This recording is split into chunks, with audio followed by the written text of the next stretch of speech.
నమస్కారం. ఈరోజు కార్యక్రమానికి మీకు స్వాగతం.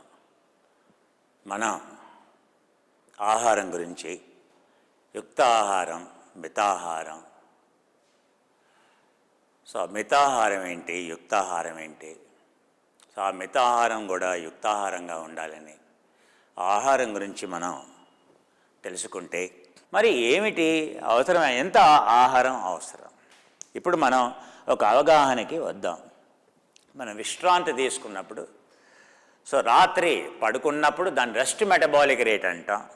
దాన్ని ఆర్ఎంఆర్ అని అంటాం. దాని సాంకేతికంగా దాని పేరు ఆర్ఎంఆర్ అని అంటాం. అంటే ఏంటి? రెస్ట్ మెటబాలిక్ రేట్ అని అర్థం. అంటే మీరు రాత్రి పడుకున్నప్పుడు మీ యొక్క శక్తి ఎలా వినియోగించబడుతుంది, మీ శరీరానికి ఎంత శక్తి కావాలి, ఇది ఎప్పుడు? మీరు రాత్రి విరామ సమయంలో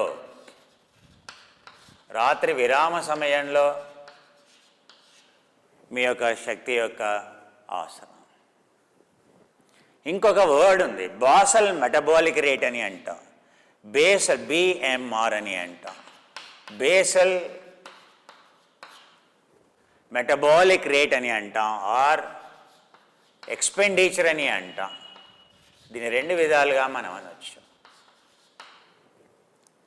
ఇది డే టైంలో నువ్వేమీ పని చేయకుండా, పగటి పూట, పగలు కేవలం నువ్వు పడుకున్నా, నువ్వేమీ పని చేయట్లేదు, నువ్వు ఆహారం తీసుకోకుండా, ఏ పని చేయకుండా ఉన్నప్పుడు నీకు ఎంత శక్తి కావాలి, నువ్వెంత ఆహారం తీసుకోవాలి, నువ్వెంత ఖర్చు చేస్తున్నావు, నువ్వెంత ఖర్చు చేస్తున్నావో తెలిసి దాన్ని బట్టి అంతే ఆహారం తీసుకోవాలి. ఖర్చు చేసేదానికంటే తక్కువ తీసుకున్నావు అనుకో, అప్పుడు నువ్వు లావు తగ్గుతావు. నువ్వు ఖర్చు చేసేదానికంటే ఎక్కువ తీసుకున్నావు అనుకో, నువ్వు లావు పెరుగుతావు. అందుకని ఈ క్యాలిక్యులేషన్ అనేది మనకి పనికి వస్తుంది. నేను చెప్పే ప్రతి విషయం కూడా మనకి పనికి వచ్చేది. ఎందుకంటే మనం ఈ విషయాలే శాస్త్రీయంగా తెలుసుకుంటే, మన ఇంట్లో మనం కనుక తినే ఆహారమే తూకం వేసి మనం తింటే, శాస్త్రీయంగా తింటే, మీ సమస్యలన్నీ దూరం అయిపోతాయి, మీ సమస్యలన్నీ రివర్స్ అయిపోతాయి. ఆ అవగాహన లేకపోవడం వల్ల మనకి సమస్యలు. మన కాలు సైజు, పాదం సైజు సెపరేట్గా ఎలా ఉంటుందో, మన యొక్క బాసల ఎనర్జీ ఎక్స్పెండిచర్ కూడా ఒక్కరొక్కరికి, ఇంట్లో ఉండే నలుగురికి 4 రకాలుగా ఉంటుంది. అంతేగాని అది కామన్ వాల్యూ కాదు. సరేనా? ఇప్పుడు మన థర్మిక్ ఎఫెక్ట్ ఆఫ్ ఫుడ్స్, దీని గురించి ఇంకా అయిపోలా. నిజంగా మనకు అంత అవసరం అవుతుందా? నిజంగా 1500 కెళ్ళి ఇవన్నీ ఎప్పుడు నీ శరీరంలో ఉండేటువంటి అవయవాలన్నీ సరిగ్గా పనిచేస్తే. దీనికి ఇంకో క్యాలిక్యులేషన్ కూడా ఉంది.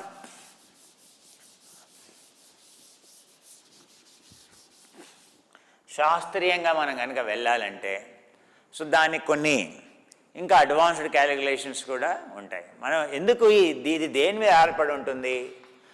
మనం పీల్చుకునేటువంటి గాలిలో ఉండే ఆక్సిజన్ ఎంత పీల్చుకుంటున్నాం, ఎందుకంటే అది మెటబాలిజాన్ని చెబుతుంది. ఆ తర్వాత బయటకు వదిలేటువంటి గాలిలో ఉండేటువంటి కార్బన్ డైఆక్సైడ్ ఎంత ఉంది, అపాన వాయువు, లోపలికి వచ్చేటువంటి ప్రాణంలో ఉండేటువంటి ఆక్సిజన్ ఎంత ఉంది, బయటికి వెళ్ళేటువంటి వాయువులో ఉండేటువంటి CO2 ఎంత ఉంది. దాన్ని రెస్పిరేటరీ కోషియంట్ అని అంటాం. ఇదేంటి? వాల్యూమ్ ఆఫ్ పరిమాణం ఏదయ్యా? CO2 by volume of oxygen.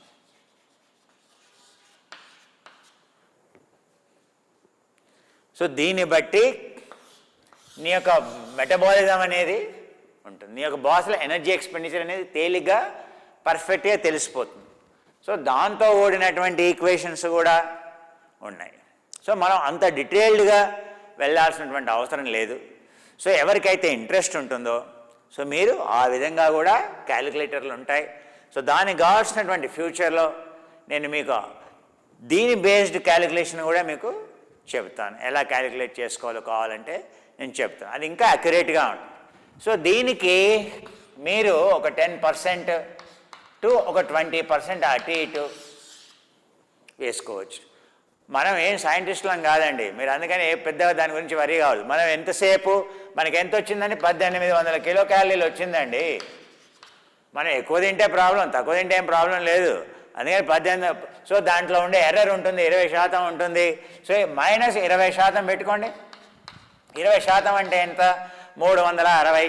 So 360 1800 -360 అవునా, 40 అవునా. సో 1440, అందుకే 1500 క్యాలరీలు వేస్తుంది. సో 20% ఎర్రర్ తీసేయండి.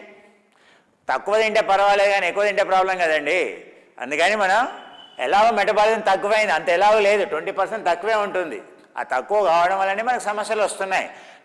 ఇప్పుడు నిజంగా 1800 కిలో క్యాలరీలు తీసుకుంటే మీరు బరువు తగ్గరు, మీ వ్యాధులు పోవు. 1800 కిలో క్యాలరీలు చాలా ఎక్కువ. మీరు నిజంగా ఆరోగ్యంగా ఉంటే, మీకు ఏ వ్యాధులు లేకపోతే మీకు 1800 కిలో క్యాలరీలు కావాలి. కానీ మీరు ఆల్రెడీ లావుగా ఉన్నారు, మీకు ఆల్రెడీ వ్యాధులు ఉన్నాయి అంటే ఏంటి?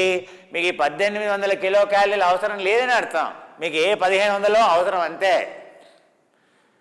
సో ఆ విషయం కూడా మీకు చెప్తాను. సో 1500 కిలో క్యాలరీలు చాలు మనకి, అందుకే 1500 కిలో క్యాలరీలు అక్కడ ఉంచాను. ఆ తదుపరి మనం ఏం చేయొచ్చు అంటే, ఈ విషయం మీద ఇంకొంచెం క్యాలిక్యులేట్ చేద్దాం, అర్థం చేసుకుందాం. సో జీర్ణం కావడానికి ఏ ఆహారం తింటే మనకు మంచిది? సో పిండి పదార్థాలు, కార్బోహైడ్రేట్, పిండి పదార్థాలు ఏవి తినాలి? ఇందాక చెప్పిన పీచు పదార్థం, ఫైబర్ ఎక్కువగా ఉండేటువంటివి తింటే, స్టార్చ్ బేస్డ్ కనుక తిన్నట్టయితే, అప్పుడు గ్రెయిన్స్, హోల్ గ్రెయిన్స్ తిన్నట్టయితే కొంచెం ఒక మ్యాక్సిమం 5% వరకు, ఎంతవరకు? 5% వరకు ఖర్చు అవుతుంది. అంటే సో సుమారు మీ 1500 కిలో క్యాలరీలు ఉందనుకోండి, అందులో 5% వేసుకోండి. సో 5% అంటే ఒక 250 కిలో క్యాలరీలు ఆహారం జీర్ణం కావడానికి అవసరమవుతున్నట్టు లెక్క. So 250 kilo calorie. అదే కొవ్వుతో ఊడినటువంటి పదార్థాలు ఉన్నాయి, అది కూడా సుమారు 5%. అదే మనం ఇడ్లీలు, దోశలు లేకుంటే అలా తిన్నామనుకోండి, బర్గర్లు, పిజ్జాలు తిన్నామనుకోండి, 5% కాదు, ఇది 1%. అంటే ఇక్కడ దానికి ఏం చెప్పాను కదా, గులాబ్ జామ్, రసగుల్లా, లేకపోతే మనం ఐస్ క్రీమ్ తిన్నాం, 0. అదేం జీర్ణం కావడానికి ఏమీ అవసరం లేదు. అలా వేసుకోవని లోపల జీర్ణం పంచదార కింద మారిపోతుంది, గ్లూకోజ్ కింద మారిపోతుంది. తినేదే గ్లూకోజు. సో అందుకని ఏంటంటే ఫైబర్ లేనటువంటి పదార్థాలు తింటే.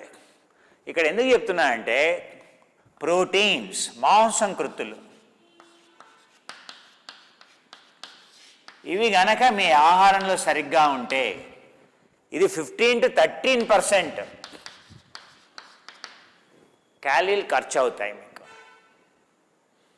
మీకు ఇక్కడ ఖర్చు అవుతాయి, 15 నుంచి 30% మీకు ఖర్చు అవుతాయి. సో ఖర్చు కావాలి, ధర్మిక ఎఫెక్ట్. అందుకని మీరు ఏం చేసుకోవాలి? మీ మాంసకృత్తులు, కొవ్వు, పిండి పదార్థాలు, ఈ మూడిట్లలో జీర్ణం కావడానికి దేనికి శక్తి ఎక్కువ అవసరం పడుతుందంటే, మాంసకృత్తుల్ని జీర్ణం చేసుకోవడానికి ఎక్కువ క్యాలరీలు కావాల్సి వస్తుంది.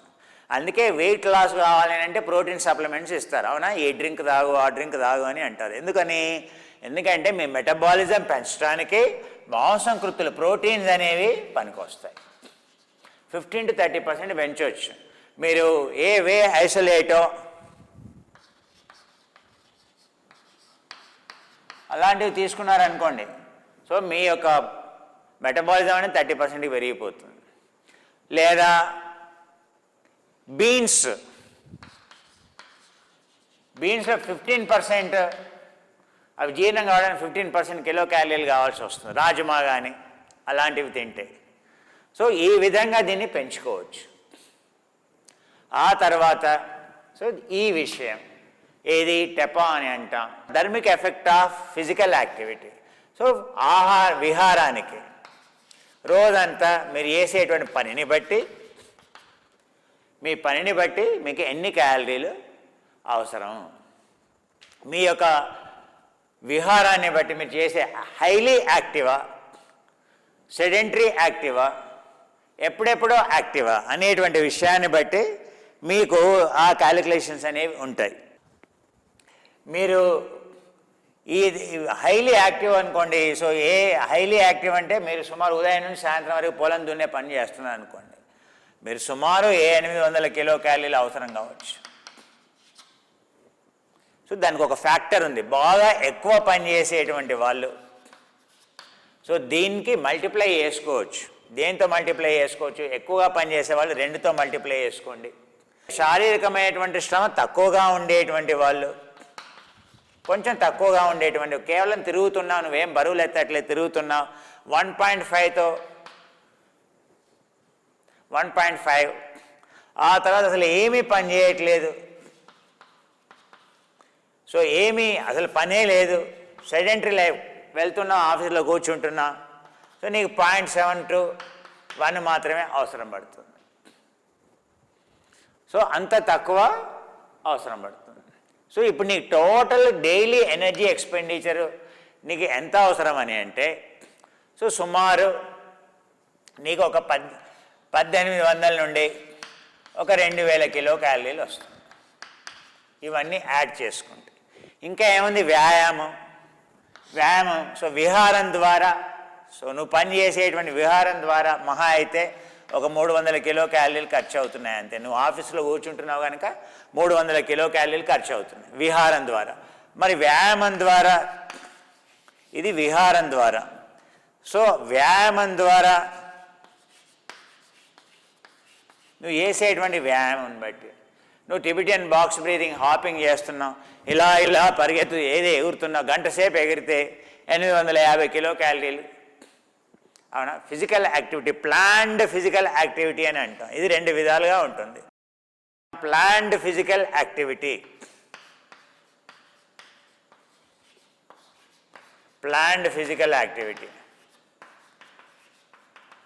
అంటే ఏంటి? నువ్వు వ్యాయామం వెళ్ళటం ద్వారా, వ్యాయామం చేయటం ద్వారా అయ్యేటువంటి, నువ్వు జిమ్కి వెళ్తున్నావా, వాకింగ్కి వెళ్తున్నావా, జాగింగ్ వెళ్తున్నావా, ఒక గంటకి 8 మైళ్ళ స్పీడ్తో పరిగెత్తితే నీకు 850 కిలో క్యాలరీలు ఖర్చు అవుతాయి. నువ్వు వాకింగ్కి వెళ్తే 250 కిలో క్యాలరీలు కూడా ఖర్చు కావు. 7 కిలోమీటర్ల వాకింగ్ చేస్తే నువ్వు చెక్ చేసుకో, నువ్వు ఏది నీ యొక్క ఫిట్ బ్యాండ్ పెట్టి నువ్వు 7 కిలోమీటర్లు నడిచినా కూడా, మామూలుగా నువ్వు ఏదో పార్కులో ఇలా నడుస్తున్నావు, 7 కిలోమీటర్లు నడిచావు, 250 కిలో క్యాలరీల కంటే ఎక్కువ ఖర్చు కాదు నీకు. దీని ఏమంటాం? Planned physical activity. అంటే ఎక్సర్సైజ్ ద్వారా నువ్వు అనుకుంటున్నావు నేను చాలా ఖర్చు పెడుతున్నాను అనుకుంటున్నావు, కానీ చాలా తక్కువ ఖర్చు అవుతుంది. అది చెప్పేది. నువ్వు గంట సేపు హాపింగ్ చేస్తే ఇలా లేదా 8 మైళ్ళు, గంటకి 8 మైళ్ళ వేగంతో నువ్వు పరిగెడితే, ఒక గంట సేపు పరిగెడితే 850 కిలో క్యాలరీలు ఖర్చు అవుతుంది. సో ఇంతకంటే ఎక్కువ ఎక్కడ ఖర్చు చేసుకోవచ్చు? దాన్ని నీట్ అని అంటాం. దాన్ని ఏమంటాం? నీట్ అని అంటాం. నీట్ అంటే ఏమిటి? ఈ టెపా అనేది planned physical activity plus, so NEAT non exercise activity thermogenesis అని అంటాం. యాక్టివిటీ థర్మోజెనసిస్, ఇది planned activity thermogenesis. So NEAT అనేది అంటే ఏంటంటే, నువ్వు రోజంతా ఏ పని చేసినా కూడా తిరుగుతూ పని చేస్తే, నువ్వు ఆఫీస్లో కూర్చునే బదులు నిల్చొని పని చేస్తే, వంటిట్లో నిల్చుంటే, ఇంట్లో కూడా కూర్చోకుండా రాగానే ఉదయం నుంచి సాయంత్రం వరకు తిరుగుతూ ఏదో పని చేస్తూ కనుక నువ్వు తిరిగినట్లయితే, అప్పుడు నీకు అయ్యే ఖర్చు, రోజంతా నువ్వు ఉదయం నుండి సాయంత్రం వరకు తిరుగుతూ పని చేసావు, కూర్చోలేదు కుర్చీలో, ఒక పూట కూడా కూర్చోలేదు, అప్పుడు నీకు అయ్యేటువంటి ఖర్చు ఎంత? సుమారు 800 కిలో క్యాలరీలు ఖర్చు అవుతాయి. అందుకే నువ్వు ఉదయం పూట వ్యాయామంలో అయ్యేటువంటి ఖర్చు కంటే నువ్వు రోజంతా కుర్చీలో కూర్చోకుండా కనుక నువ్వు తిరిగినట్లయితే నీకు అయ్యేటువంటి ఖర్చు అయ్యేటువంటి క్యాలరీలు ఎక్కువగా ఉంటాయి. సో అప్పుడు నువ్వేంటి, ఇప్పుడు లెక్క వేసుకుందాం. సో సరే, ఇప్పుడు ఈ మనం కుర్చీలో కూర్చునే ఉద్యోగం ఉంది కనుక 0 అనుకుందాం. సో అప్పుడు ఈ వ్యాయామం చేస్తున్నాం, జిమ్కి వెళ్తున్నాం, ఏదో గంట సేపు చేస్తున్నాం, అట్లా కూడా 250 కిలో క్యాలరీలు, లేకపోతే మహా అయితే ఓ 300-400 కిలో. సో అవో 300, ఏయో 300, 600 ప్లస్ 1500, మహా అయితే 2000 కిలో క్యాలరీలు, 2100 కిలో క్యాలరీలు అండి. ఇది మ్యాక్సిమం నువ్వు చేసేటువంటి ఖర్చు. నీ ఆహారం ఇంతకంటే నిజంగా నీకు ఎంత అవసరమా? నిజంగా అంత తిన్నా కూడా నీకు వ్యాధులు పోవు. ఎందుకు పోవనంటే మనం ఏదైతే క్యాలిక్యులేట్ చేసామో ఈ 1500 కిలో క్యాలరీలు, మనం ఇదైతే క్యాలిక్యులేట్ చేసామో ఇవి సరియే కావచ్చు, కానీ ఈ బాసల్ ఎనర్జీ ఎక్స్పెండిచర్ మెటబాలిజం అనేది ఇంకా తగ్గింది. సో ఈ బాసల్ ఎనర్జీ ఎక్స్పెండిచర్ అనేది దేని మీద ఆధారపడి ఉంది? సో మీకు ఇప్పుడు ఒక ఉదాహరణ చెప్పండి. మనం ఇప్పుడు మన సమస్యలు పోవాలి అని అంటే 2100 క్యాలరీలు ఆ 2000 క్యాలరీల ఎనర్జీ చాలు అనేటువంటి విషయం తెలుసుకున్నాం. అది ఎలా వచ్చింది? 3 అన్నీ కలుపుకుంటే మీకు ప్రతిరోజు 2000 కిలో క్యాలరీలు సరిపోవాలి, ఎప్పుడు మీరు ఆరోగ్యంగా ఉన్నట్లయితే.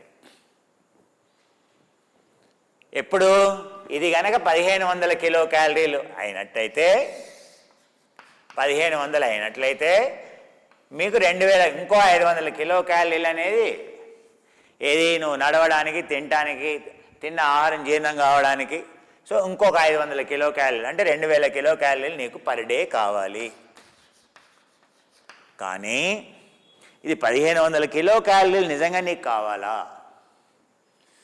అసలు ఈ 1500 కిలో క్యాలరీలు దేనికి కావాలి శరీరంలో అనేటువంటి విషయం చాలా ముఖ్యం తెలుసుకోవడం. సో ఈ బాసల్ ఎనర్జీ ఎక్స్పెండిచర్ ఏదైతే ఉందో, మనం ఆరోగ్యంగా ఉన్నట్లయితే దీనికి 1500 కిలో క్యాలరీలని, సుమారు దీనికి ఒక 200 కిలో క్యాలరీలని, దీనికి ఒక 300 కిలో క్యాలరీలు. కూర్చొని పని చేస్తున్నాం కనుక పెద్దగా తిరిగి ఏం పని చేయట్లేదు, 300 కిలో క్యాలరీలని. ఆ విధంగా 2000 కిలో క్యాలరీలు కావాలని అనుకున్నాం.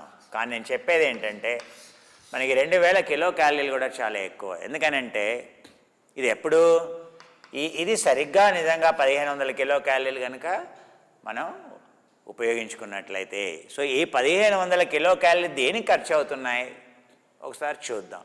సో ఇది దేని మీద? శరీరం మొత్తం పై నుండి కిందికి మనకి జీవించడానికి కావాల్సినటువంటి మెటబాలిజాన్ని డిసైడ్ చేసేది ఇది. సో నిజంగా మన మెటబాలిజం డిసైడ్ ఈ 1500 కిలో క్యాలరీని శరీరంలో ఏ అవయవాలు కన్జ్యూమ్ చేస్తున్నాయి అనేది చాలా ముఖ్యం. ఇందులో ఈ 1500 కిలో క్యాలరీలో నీ యొక్క ప్రధానంగా 5 అవయవాలు. మొట్టమొదటిది నీ యొక్క కాలేయం, లివర్. నీ యొక్క లివర్ ఏదైతే ఉందో, లివర్ 27% ఇందులో లివర్కే వెళ్తుంది ఎనర్జీ. నీ కాలేయానికి 27% కిలో క్యాలరీలు అవసరం. ఈ 1500 కిలో క్యాలరీలు 27% లివర్కే అవసరం. ఆ తర్వాత మీ బ్రెయిన్, ఏది మెదడు,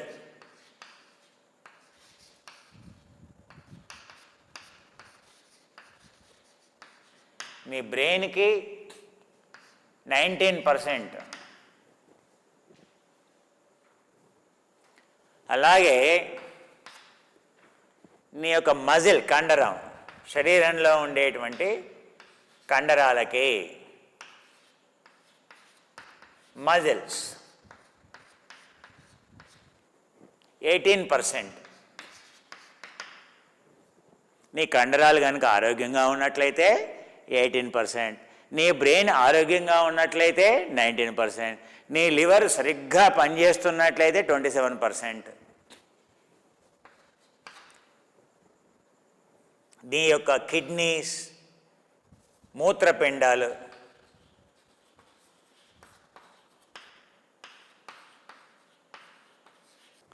కిడ్నీస్ ఎంత కావాలి కిడ్నీస్కి? 10%. నీ ఆహారంలో 10% కిడ్నీస్కే. నువ్వు ఆరోగ్యంగా ఉన్నావా లేదా అనేది, మెటబాలిజం తగ్గింది అని అంటే ఎక్కడ తగ్గింది? ఈ అవయవాలు సరిగ్గా పనిచేయట్లేదని అర్థం. ఆ తర్వాత నీ యొక్క హార్ట్, గుండె, నీ హృదయానికి, నీ గుండెకి, నీ హార్ట్కి ఎంత? 7%. ఇంకా మిగతా అన్ని అవయవాలు, మిగతా అన్ని అవయవాలకి, మిగిలిన అవయవాలకి, మిగిలిన అన్ని అవయవాలకి, ఆర్గాన్స్కి మీరు పోలిస్తే అవి ఆల్ అదర్ ఆర్గాన్స్ అవి 18, 19 వస్తాయి. మీకు 19 వస్తాయి. ఇది 17, 35, 53, 80. అవునా? 19%.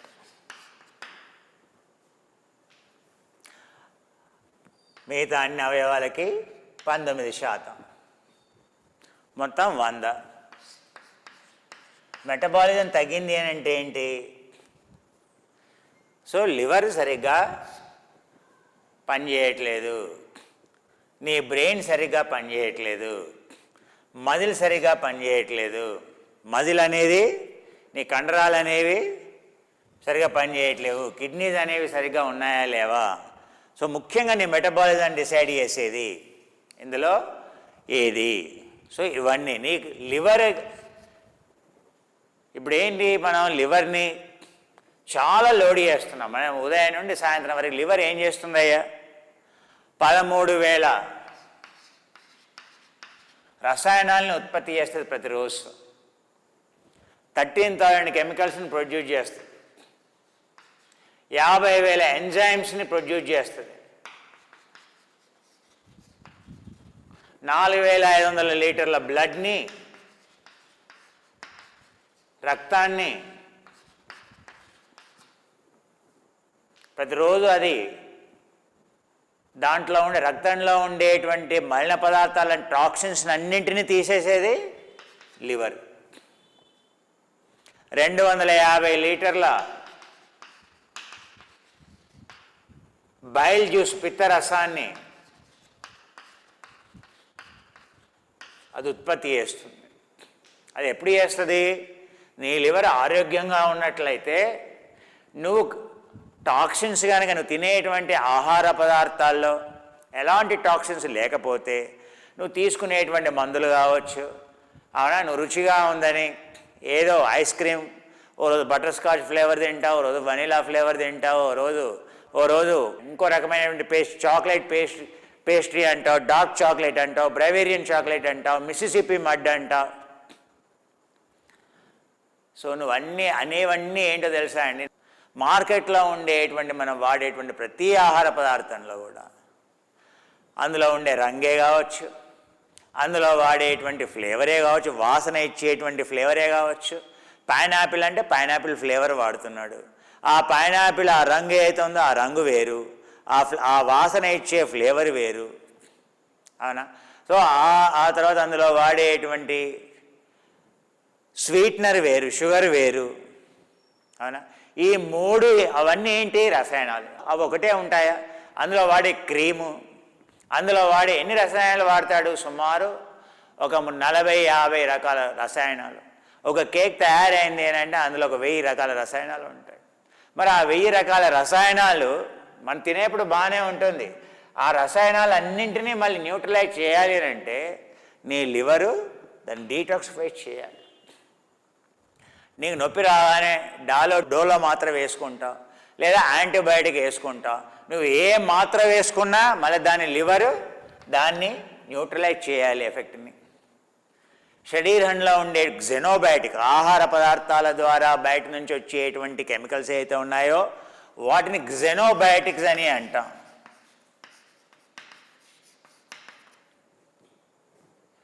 నీ శరీరం లోపల ఉత్పత్తి అయ్యేటువంటి టాక్సిన్స్ ఏవైతే ఉన్నాయో, ఇంటర్మీడియట్ ప్రోడక్ట్స్ ఏవి ఉన్నాయో ఎండో టాక్సిన్స్ అని అంటాం, ఆఫ్లో టాక్సిన్స్ అని అంటాం. వాడేటువంటి దినుసుల్లో ఉండేటువంటి కలుషిత పదార్థాలు టాక్సిన్స్ ఏవైతే ఉంటాయో, అందుకే శివుడు, అవునా, ఆ యొక్క అసురులకి దేవతలకి అమృతం ప్రొడ్యూస్ చేసేటప్పుడు దాని గురించి వాళ్ళు, అవునా, సముద్ర మదనం క్షీరమదనం చేస్తున్నప్పుడు దాంట్లో ఏం బయటపడ్డాయో? మొత్తం విషం బయటపడింది. అవునా? ఆ విషాన్ని తీసుకునేటువంటి శక్తి ఒక యోగికి మాత్రమే ఉంది. అంటే ఒక శివుని యొక్క కాలేయం అంత అద్భుతంగా ఉంది, లివర్ అంత స్ట్రాంగ్గా ఉంది, ఆయన యోగి కనుక. అందుకని అందులో ఉత్పత్తి అయిన టాక్సిన్స్ అన్నీ, విష పదార్థాలన్నీ ఆయన తాగినా కూడా ఆయనకు ఎఫెక్ట్ కాలేదు. ఓన్లీ గొంతు మాత్రమే ఎఫెక్ట్ అయింది, శరీరానికి ఏమీ కాలేదు. అర్థమైందా అండి? సో శివుడు అంటేనే మన గుర్తొచ్చేది ఏంటి? ఆయన యొక్క లివర్ అంతా పాయిజన్. నువ్వు విష పదార్థం తిన్నా కూడా నువ్వు జీర్ణం చేసుకోవచ్చు, ఎప్పుడు నీ లివర్ కనుక ఆరోగ్యంగా ఉన్నట్లయితే. ప్రస్తుతం మన కొలెస్ట్రాల్ ఎక్కువ ఉంది అంటున్నాం, ట్రైగ్లిసరైడ్స్ ఎక్కువ ఉన్నాయి అంటున్నాం, ఆ తర్వాత మనం పిత్తాశయం, గాల్ బ్లాడర్ స్టోన్స్ అంటున్నాం, ఆ తర్వాత హెపటైటిస్ ప్రాబ్లమ్స్ అంటున్నాం. అంటే ఏంటయ్యా? అదన్నీ వ్యాధులు. వ్యాధి అంటే ఏంటి? పూర్తిగా పాడైన తర్వాత వచ్చేటువంటి దాన్ని వ్యాధి అంటాం. This is called, read here, చర్మలేపన. This is for completely sensitive skin without any skin repairing serums, very expensive, natural oils it contains for sensitive skin and deeply moisturizing. Then nothing in the world can moisturize you so deep. Its name is Deep Skin Moisturizing and Fairness Cream. It's a smell, pure frangipani, champa, Dandaka